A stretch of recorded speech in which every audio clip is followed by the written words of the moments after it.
Today, we're continuing our series talking to 2026 PMEA All-State guest conductors. Today, it is Orchestra and Chorus on today's PMEA's Take Note podcast.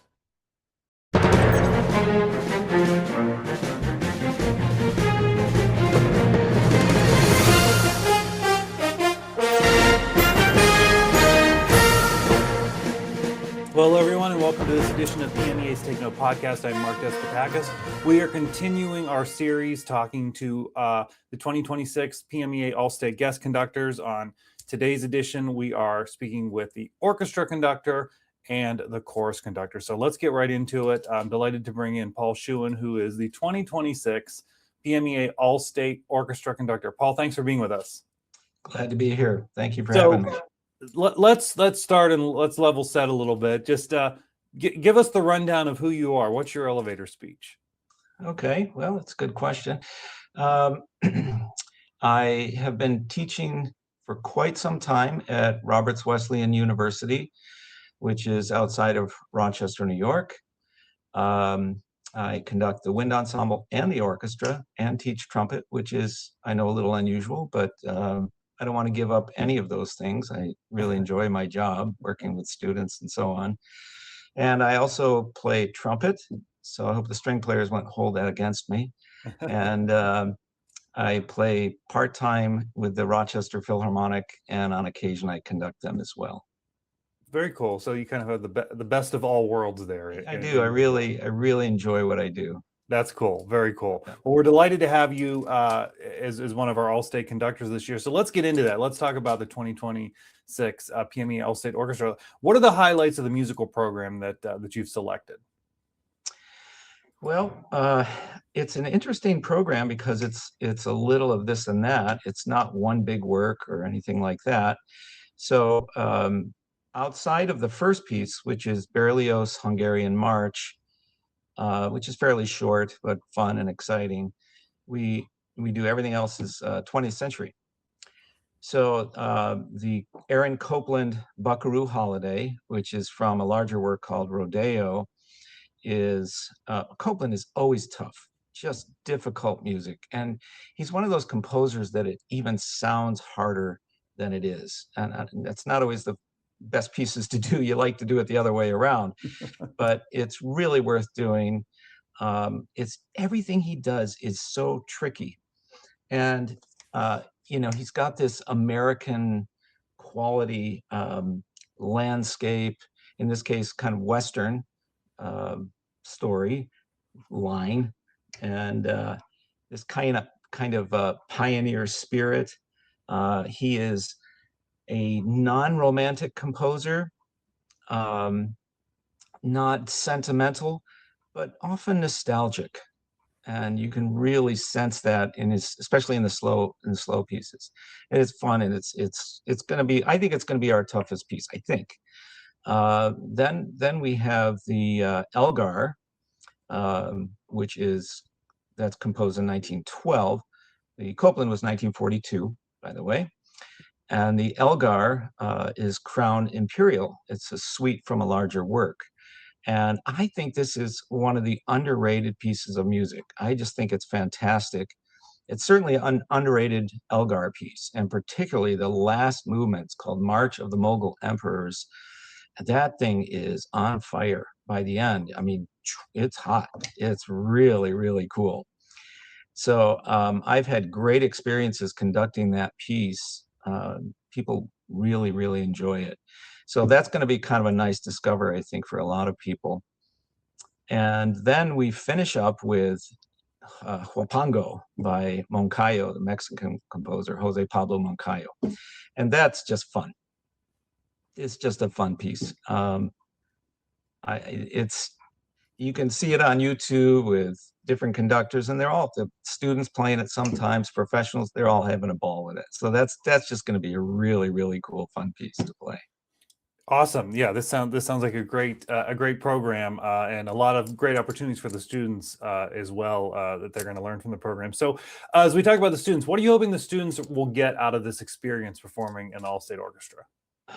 Well, I mean, first of all, I want them to achieve the highest standards they are capable of. while enjoying the process and ultimately enjoying the performance. The hope is, for me anyway, is that they will remember this as a real highlight in their lives up to this point. And I hope they grow as musicians too. Yeah, for sure. And I guarantee it's a highlight. Yeah. We always talk about, like, it's a once in a lifetime. This ensemble only exists for a few days. So, Right. so I'm sure, yeah, they will. So what is it like for you to come in to a situation like this and stand before a bunch of students that you've never met, who most of them have never met each other, and the plan is to come together for a few days and make some great music together and perform at a really high quality? What is that like for you? Well, first of all, I'd say it's pretty neat conducting an orchestra of 150 students. That doesn't happen anywhere except in these kinds of situations.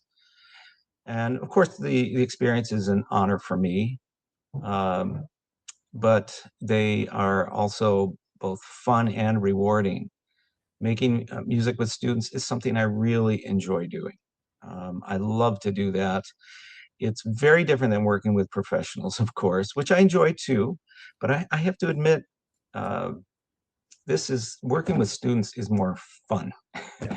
It's just there's something about it. It's just so rewarding, and I feel like I'm guiding them in a new discoveries about the music, maybe even about their own playing, their musicianship, and sometimes even themselves as human beings, which is really neat when that happens. They discover things about themselves in these fantastic musical experiences.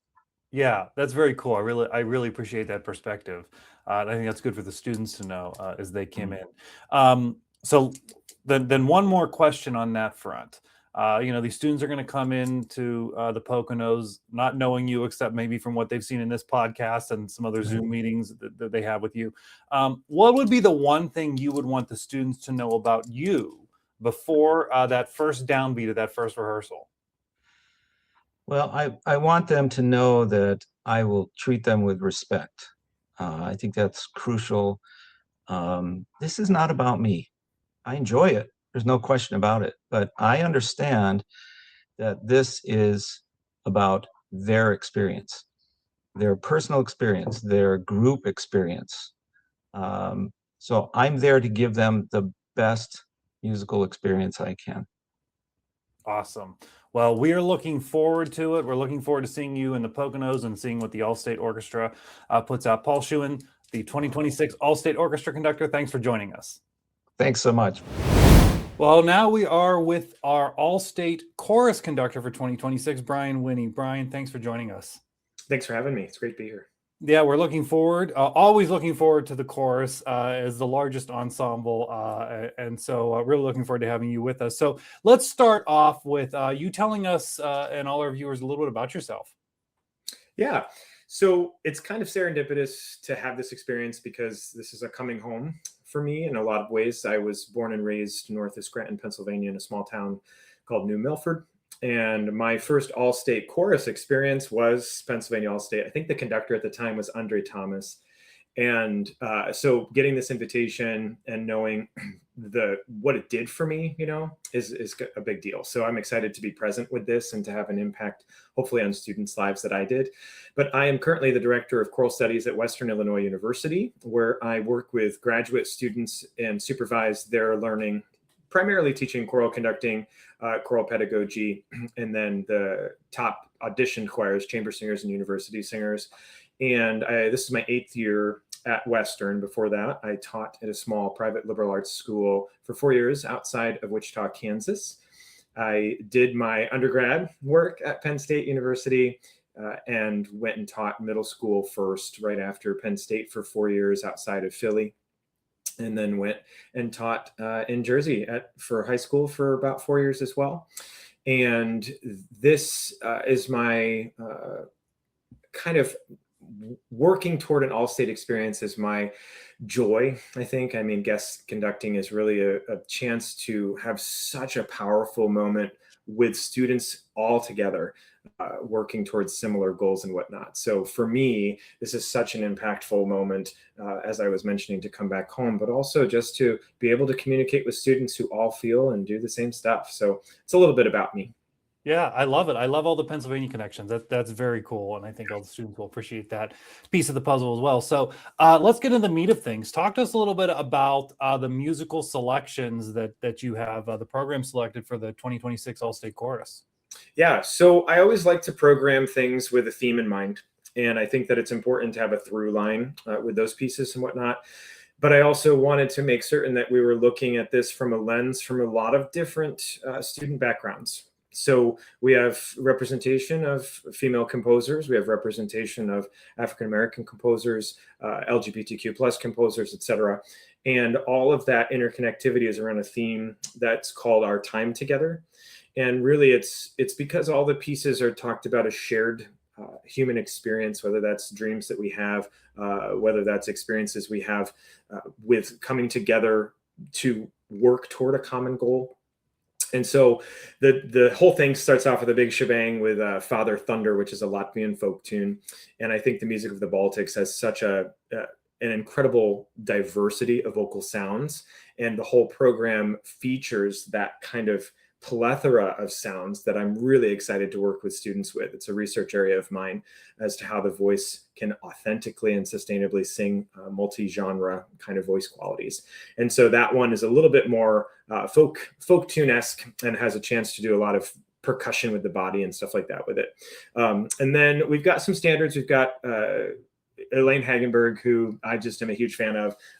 And so I call her a standard right now, but she's a wonderful composer who's writing music that I think suits the voice extremely well. She always had a voice in mind. So we'll do her Swifter and Flame. And we're doing Maurice Duraflay's Ubi Caritas, which is a really nice ideal of some plain chant, but done in the Romantic period with his work into the 20th century. And so I'm super excited to expose them to a shorter a cappella motet style piece, really with some chant ideals in it. And the Swifter Than Flame has a whole lot of exuberant piano parts to it and such. So that's a little bit more open, operatic style of singing, perhaps. And then we're doing a Matthew Hazard piece, and he's a relatively new composer to some folks, but his work is pretty incredible and always has a great storyline. This is kind of a honking chunk of a piece. It's 7+ minutes, but the story within it is wonderful. It's called Look Back on Time. And it just talks about memories and reflections that we have. So I'm really excited to dig into that. It's kind of two Emily Dickinson poems. Then we have a Moses Hogan spiritual, Deep River, which I'm super excited to work toward kind of stylized operatic work in that piece, and paying homage to some of my roots from Penn State and working with Dr. Tony Leach. And then musical theater is a huge love of mine. So we're doing a piece called Flight that only has just recently been arranged for SATB. It was written first for treble choir. So that one's going to be a chance to just do a little storytelling, change the voice quality a little bit to feature more stylized musical theater. And then we end with a rousing kind of piece called Hope that has some percussion with it, and just a chance to kind of have a nice climactic ending. Wow, very cool. Certainly a diverse program, as you said, not only from as you said about the composers, but the styles of music. So that's fun. It's great to expose the students to all of those, different genres and the audience as well. Speaking of the students, what do you hope that students will get out of this experience with you conducting the 2026 All-State Chorus? So as I was saying, I think a huge piece of who I am and a huge piece of how I've grown throughout my professional career rather, is research into how the voice works. And that's really helpful for us to understand our instrument, just like instrumentalists do. And we take it for granted, I think. The beginning of the Standards of Excellence books, as I always say, we learn what the clarinet looks like. We learn how to put it together. We learn what the parts are, and we learn how to kind of produce an embouchure to make sound. And the choral version of that kind of loses sight of what the parts are because we think that it's too much. But if we can say what a ligature is on an instrument, I think we can say what a larynx is. And playing with sound and exploring sound and doing all that type of labeling and then applying is something that's really important to me and what my research area in pedagogy is shaped around. And so there's going to be a lot of work toward that. And that's why these pieces all have different variations on a theme of what we can do with that. So I hope the students are able to take away from the experience that we're going to learn a little bit about what it is that's happening inside, what that sounds like acoustically and how we perceive that, how things might be feeling. I mean, we can just put a hand on the front of our larynx and swallow and realize that it moves up and down.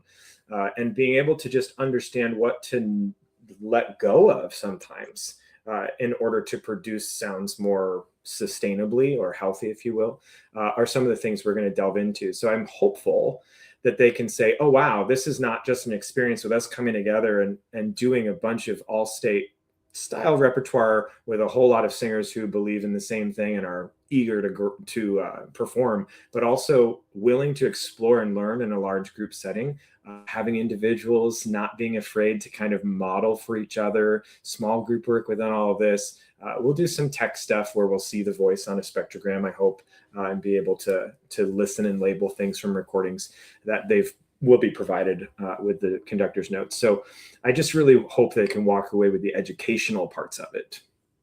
Yeah, that is awesome. I mean, I think that's so important. As I've talked to conductors over the years, I've shared a few times, like one of the things that I distinctly remember from some of my honors ensemble performances was, I mean, I remembered who I was performing with and the experience of it. But when the conductor would kind of deep dive into either a piece of music or the things that you're talking about, kind of the mechanics that maybe, the students don't get it back at their school that is maybe fits into this advanced thing. So I really appreciate when a conductor says they're going to go and take that extra step, because I think that's such a valuable thing for the students.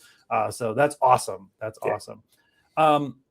So turning to you a little bit, you kind of alluded to this a little earlier, but what is this like for you to come in front of this honors ensemble of all these talented musicians from all across the state who, most have never met each other, and here they all just arrive in the Poconos, and we're going to make magic in a couple of days. What's that like?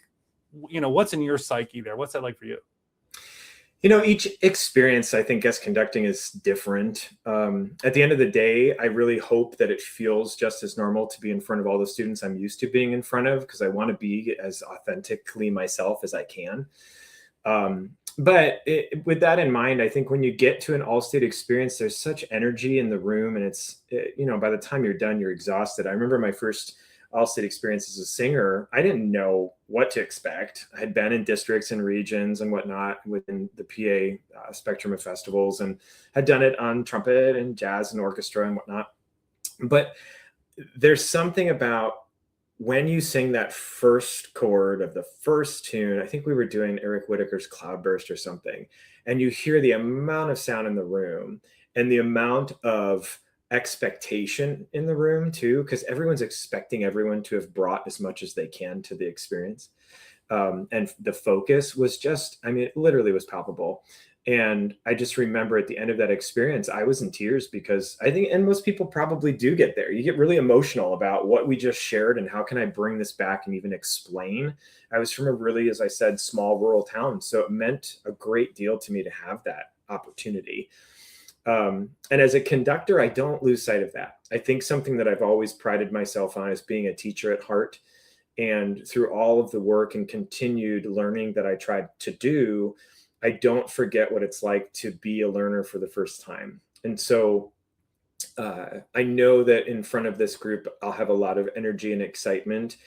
But at the same time, I think we need those moments to pull back and have meaningful conversation about what it means to like to sing and be in a group like this, and how it's such a special once in a lifetime experience that, I still remember. And I certainly, would have been 1999 or something. I would not have suggested almost 30 years later that I would have been on that stage conducting this choir. So I think there's people within this context who are going to be off doing incredible things as musicians, whether that's teaching, performing, music therapy, speech language pathologists. They're going to have an incredible future that they don't yet know. And a lot of this will be very impactful in that way. And I think that everyone in the room needs to remember that and feel the presence of that. So that's what I hope. Yeah, I appreciate that. That's very nice. Keeping on that theme about you a little bit, what would be the one thing you would want students to know about you before they arrive in the Poconos? And I always say before that very first downbeat. I am someone who loves to, I don't know, have a lot of fun, but at the same time, it's high energy, high expectations fun. So there's a lot of just higher stakes, I think. And I'm going to be super excited just to get going and hear how all the rep is, because this is a really short rehearsal process for us, even though they're later in the cycle of all states. So I just want to get every single bit out of it that we can. But I think I'm hopeful that they understand that we will have the joy within the rehearsal process. It's not just going to be getting to performance readiness as much as possible, but hopefulness that we can have those opportunities to learn a little bit more about each other too. I'm somebody that loves teaching with folks and helping them understand that they don't have to be fearful when singing in front of one another. I think that's a big piece of it. And I hope folks are excited about that opportunity. It's not a competitive environment by the time you get here. You know, when you're at All-State, it's what can we learn together? And so we'll have those opportunities to play and explore.